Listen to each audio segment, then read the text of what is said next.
right, ladies and gentlemen, this is the day we've been waiting for. February 13th, got a text over the weekend that my car is now up at Porsche Austin, and by my car, I mean the GT4RS, the one I did a European delivery on.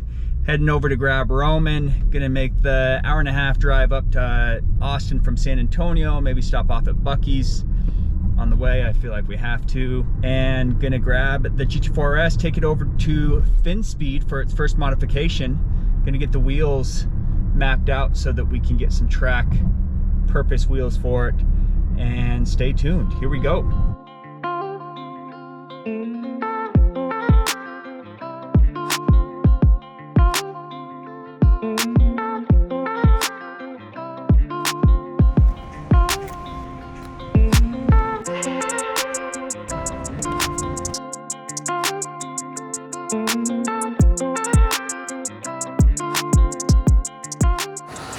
Here we are, Porsche Austin, walking into this fancy showroom, waiting to pick up the GT4RS. I have no idea where it is, but I'm assuming it's somewhere in the building. And to be honest, I don't really like doing this stuff, so I just sit up here and hide in one of these chairs, and then hopefully they just bring it out front, and then I can get the keys and drive away. It's been a long time coming. The car was actually done like in beginning of November, but European delivery adds 6 or 8 weeks to it, and then just whatever delays it is. So now it's the middle of February and we're finally picking it up, but it's time, it's due. Here, let me take you for a quick walk around. Let me show you this, Roman. GT2RS. I have never driven one. I have driven in one. They're an absolute beast on track. Set the Nürburgring record for a while. It's since been broken, no big D. But magnesium wheels, potentially. Not totally sure on that. It does have carbon ceramics. It's a turbo version of the GT3. Rear wheel drive. It's the big dog. That's what they call it. Here's the classic. I don't really know what that means other than they're limited edition and people decide to sell them at a premium because they're assholes and they don't just let people have them drive. It does have the ducktail, which is probably my favorite spoiler on these things. If you look, this is real nice. Looks like my first Carrera S that I got that I still regret selling. GT3RS, this is the .2. I had the .1, which is actually like this orange one here behind us. But the GT3RS is rear engine. Feel pretty good. Both of these are sport bucket seats. I think all of the RSs come with sport bucket seats. Maybe not. You could spec them without. I don't know. Someone could tell me in the comments below. But I am seeing over here, Roman, if you follow me and look past the Cross Turismo. The Cross Turismo there is $260,000, which feels like a giant-ass ripoff, if you ask me. $260,000 for an electric car, but beyond that is the GT4RS, and that's my GT4RS. It's either mine or Barry's, exact same spec. So I feel like we should go down there and buy that car, or whatever.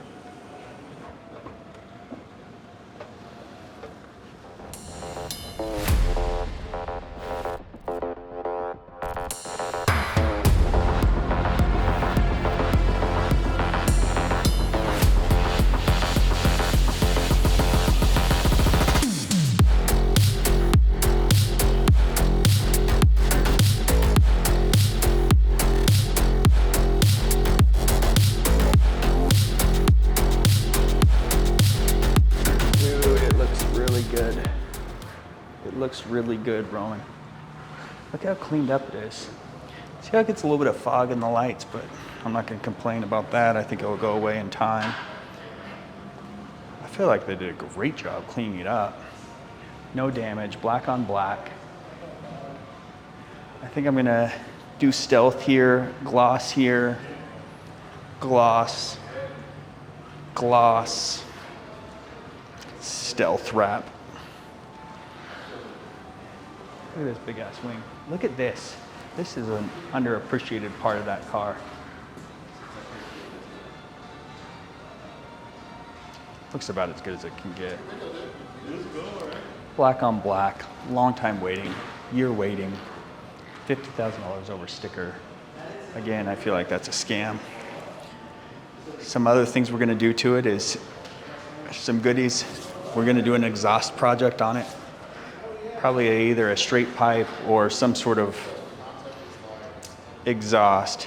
Lighten it up a little bit. Gonna get some wheels done so that they are lighter and stronger for track use.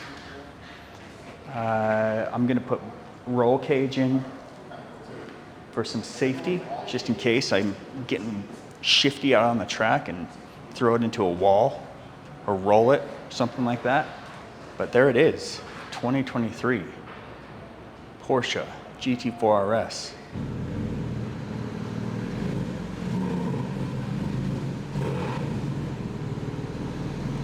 I'm gonna put paint protection film on it, but I probably won't, yeah. I would leave it as is. I don't know why he wants to wrap it. No, no. Yeah, see, there's the side view. Oh yeah, that looks good. Then you put like a big number plate that's gloss with white and black. Yeah. Maybe a little bit hint of blue on it. Oh, he's gonna switch these to clear with yellow lights. So I'll put these, if you want. If you want it. Clear with yellow lights? With yellow Well, it LED. takes the yellow Yeah. side markers out, makes it clear.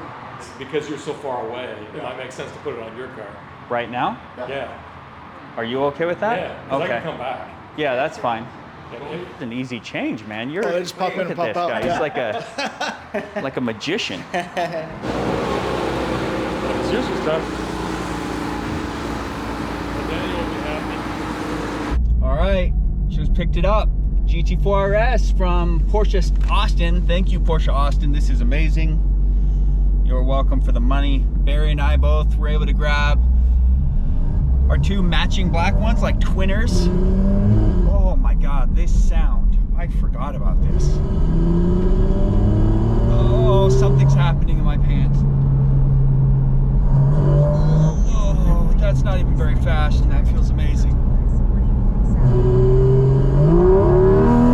Oh, this is the best sounding car. Dude. Alright, we need to put this thing in manual. Oh, God damn, dude.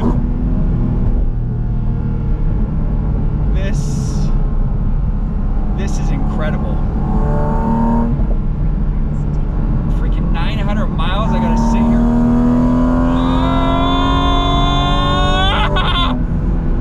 Oh, I shifted it 6,000. This, I can't even imagine. It's gonna be so good. This is the best car ever.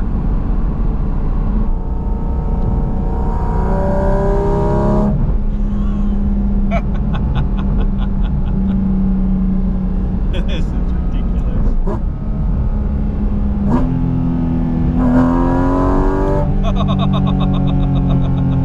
I just wanted to hover around 6,000. Take to 6,000. This is... God damn. Oh, the downshifts are so crispy. It's so crispy. 34 miles on it.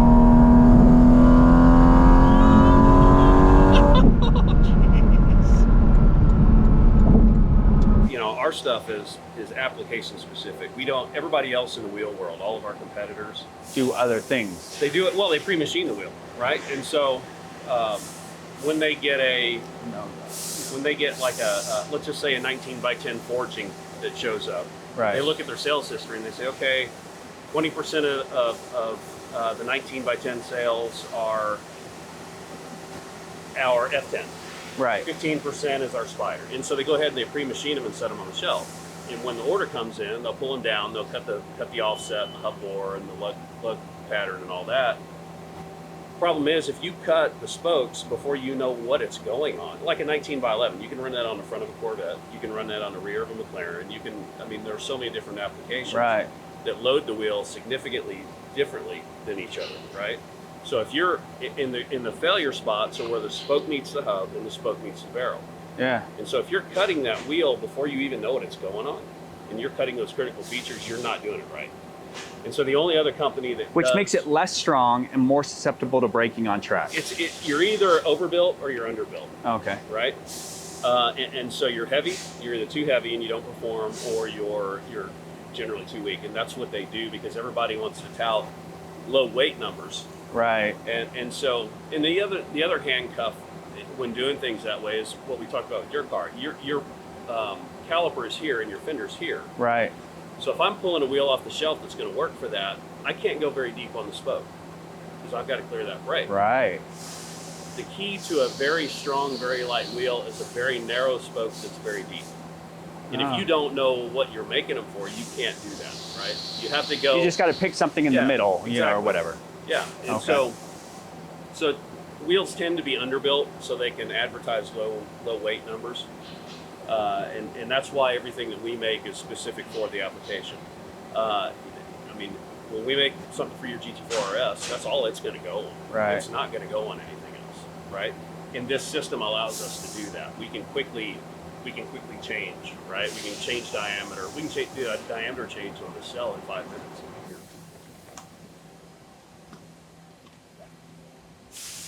Are you still running your GT4 or no? No, I sold it.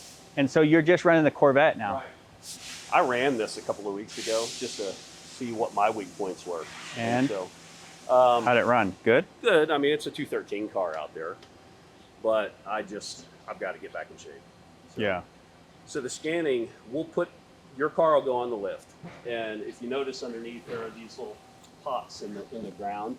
Oh, yeah. So what I'll do is I'll get the car up in the air. I'll anchor it to the pots, so I can then come in with this hydraulic system here and put a load on the car. Oh. Right. So what I'll do is I'll pull the front off, scan the car at full droop with no load on it, you know, fully hanging down, and then I will hold the front down with one of those pots and take it up till it's at full compression. So I've got that range and I've got that radius, that sweep. And then I do the same at full lock in, full lock out in both positions. So I've got the extremes. After that, I'll print something like this. So That's 3D printed? yeah. Okay. In fact, we have one going right now for that car is going to run super lap battle in limited class. And there's kind of a cheater tire that guys can run, Oh. but those are limited to like 9.5 front wheel Yeah. widths. Well, we're going to try and fit an 11 on the front of that so he can run this tire. He's going to have limited steering Yeah. in the paddock, but he's going to have plenty on the track. So that's what we're doing with that car this week as well. So Wow. we'll find out what tire you want to run. This is a hand-cooked slick on a 19 by 12.5 in whatever diameter we think is the first shot. Yeah.